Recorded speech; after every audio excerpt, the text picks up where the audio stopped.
Well, ladies and gentlemen, we had a crazy week number 6 with many upsets, a lot of upsets in the SEC. Let's take a look at the new AP poll. This will become basically meaningless right around Halloween. The AP poll will, when they do release the first college football playoff rankings, but we still do look at this for the next few weeks.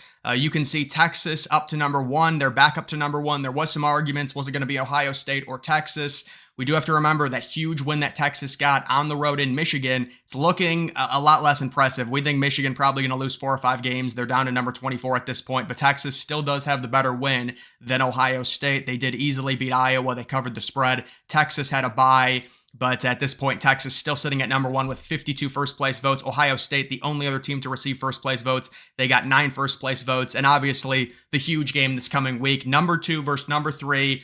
A lot of people wondering, would Oregon jump up in front of Georgia? Well, not only Oregon, but also Penn State. So Georgia staying at number 5.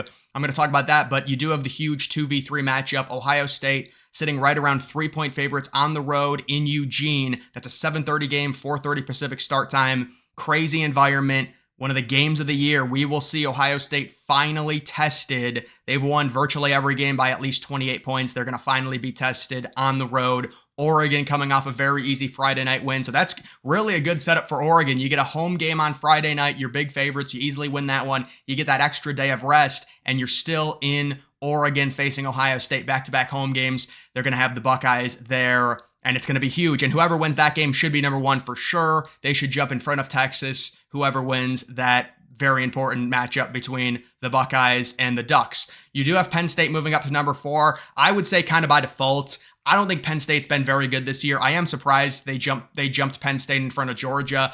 Penn State was like, what were they, 28-point favorites over UCLA. They struggled in the first half to score. I'm just really not impressed with Penn State's offense this year. I know they're 5-0. I said they would make the playoff. They probably will. They're winning the games they're supposed to win.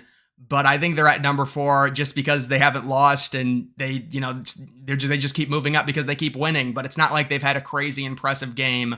And we will have to see what ends up happening with them. They're going to have some big matchups. They've got a big matchup on the road at USC. USC is unranked now, but still, that's going to be a very close spread this coming week. That's a 3:30 game at the Coliseum. You've got Georgia at number 5. It doesn't necessarily surprise me. Georgia beats Auburn. They didn't cover a pretty high, like 24-point spread, but Georgia lost to Alabama, and then Alabama lost to Vanderbilt. So I think that's part of the reason, even though Georgia has that one loss, it was a really good loss, but now that loss becomes a little bit worse because of Bama's loss to Vanderbilt. So I think if Alabama would have crushed Vanderbilt and they'd still be the number 1 team, Georgia would probably still be at number 3, or maybe they drop to number 4. But in this scenario, Penn State and Oregon jump them, or I guess they didn't jump them because Georgia is still number 5, but they didn't move up at all because their loss to Alabama got devalued in terms of the impressiveness of it. I'm just being honest. I know it's a little bit confusing, but they lost to Alabama, then Alabama lost to Vanderbilt. Now we're not as impressed by Georgia coming back against Alabama because Alabama lost to Vanderbilt. That would be the dynamic of it. You do have Miami at number 6. Yeah, I think a lot of people are saying, they're straight up rigging games for Miami at this point. Miami still had to make a really good comeback against California, but that was the most clear targeting you've ever seen. He launched his head, and they picked the flag up. So I think Cal got screwed in that. Cal was up like 30, what were they, 38-10 or something in the third quarter. It was a crazy comeback by Miami, but I think it's very clear Miami, the week before against Virginia Tech, against California, when Miami faces a team like a Georgia or an Ohio State in the playoffs, I think they're going to get steamrolled, honestly. You can get away with it against California. You can get away with it against VTech. Even in those 2 games, they needed significant help from the officials.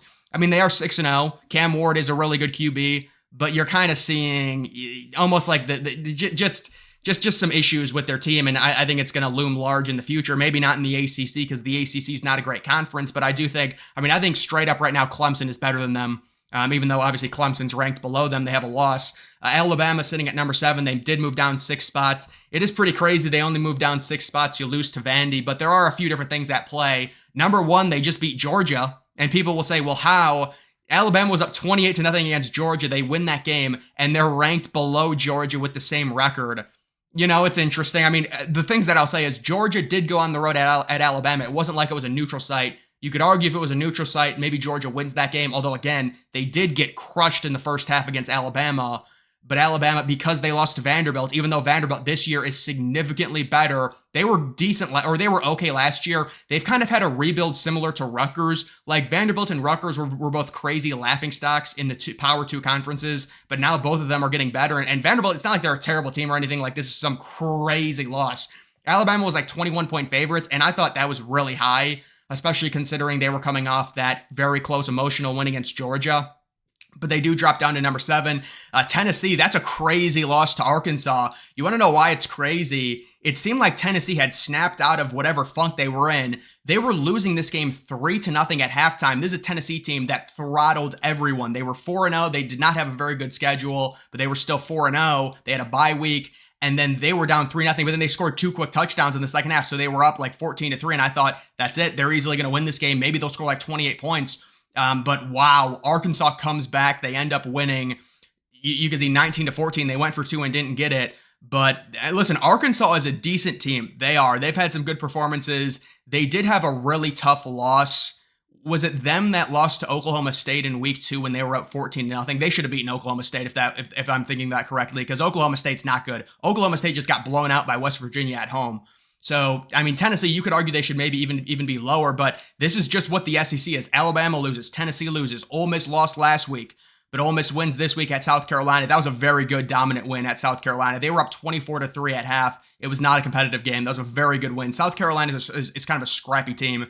Clemson up 5 spots. Clemson looks so good. Clemson, they're playing really well. The first half, I looked at the total yardage. They were at like 350. FSU was at like 80 total yards. The final score, 29-13. It doesn't give you the full picture. This was a blowout. Clemson again. I mean, they've just blown everyone out since that loss to Georgia. I think Clemson is the best team in the ACC. Iowa State now, I'd say kind of by default. I mean, they are 5-0 in the Big Ten, but they beat Baylor. It was a solid win by them. Their offense showed up this time. And, they did shut out Houston, and then Houston beat TCU. But I think that's just a byproduct of the Big 12 being a mosh pit. I think Iowa State's going to lose games for sure. But right now, they are the number 1 team in the Big 12. Notre Dame had a bye week. They had that win against Louisville. Doesn't look nearly as good because SMU just beat Louisville. But listen, Notre Dame has an interesting schedule. We all thought the game against FSU was going to be huge. Well, they're very likely going to destroy FSU. FSU is, 1-5 now? But they have neutral site games against Army and Navy. And both Army and Navy are undefeated right now.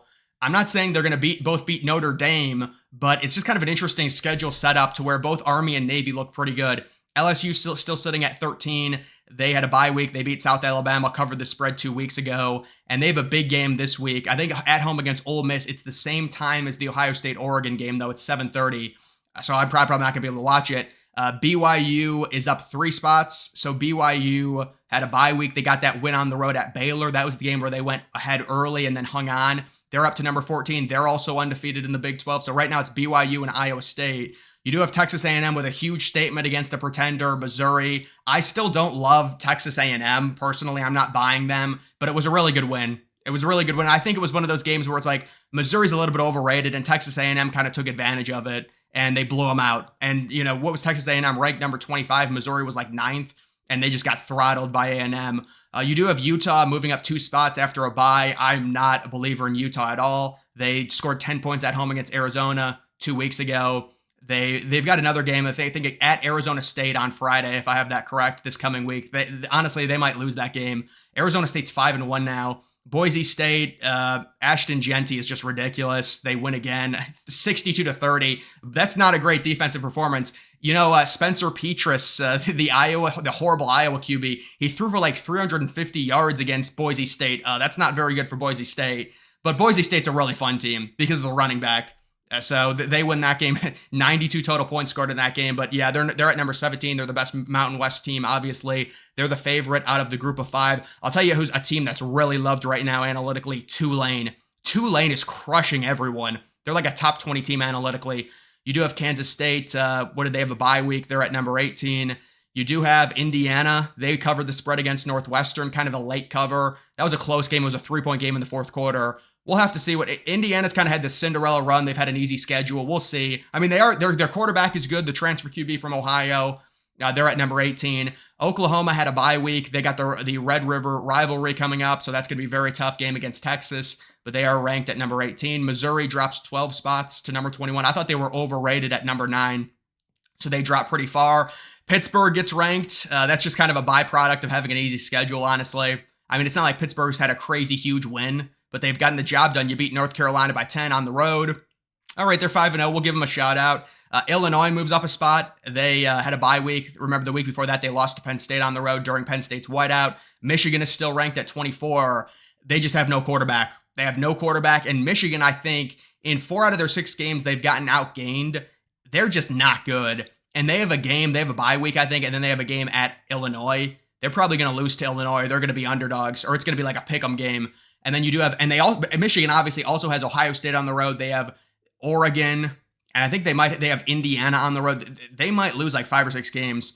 And then you do have SMU. I think SMU should probably be a little bit higher than this. They're at 5-1. They got a pretty impressive win at Louisville. The quarterback, Kevin Jennings, he looks really, really good. Look at this, USC not ranked. I mean, you lose to Minnesota on the road. That's a terrible loss. You can't do that. That's bad. I think Nebraska probably should be ranked again. They beat Rutgers. It was a low-scoring game, but what are they sitting at 5-1 now? There's Navy and Army. I'm hopeful Navy and Army both get ranked, but I don't know if it's going to happen because I think Notre Dame's going to end up beating, I think they play Navy in 2 weeks. Vanderbilt has 2 losses, and they lost to Georgia State, so that's why they're not ranked. Arkansas, I think Arkansas is a decent team, but they have 2 losses. Iowa gets some votes after losing to Ohio State by 28, okay. Syracuse honestly has a case to be made that they should be ranked. That's a good win against UNLV, and they only have 1 loss. You do have Washington. They beat Michigan, but they have 2 losses. Louisville, they have 2 losses. Listen, if Colorado wins this week, they're playing at 10:15 at night, so 8:15 Mountain Time. They're probably going to end up getting ranked, but that is just the update on the top 25, guys. That's going to do it for this video. Make sure you follow me on X. Link to that's always in the description.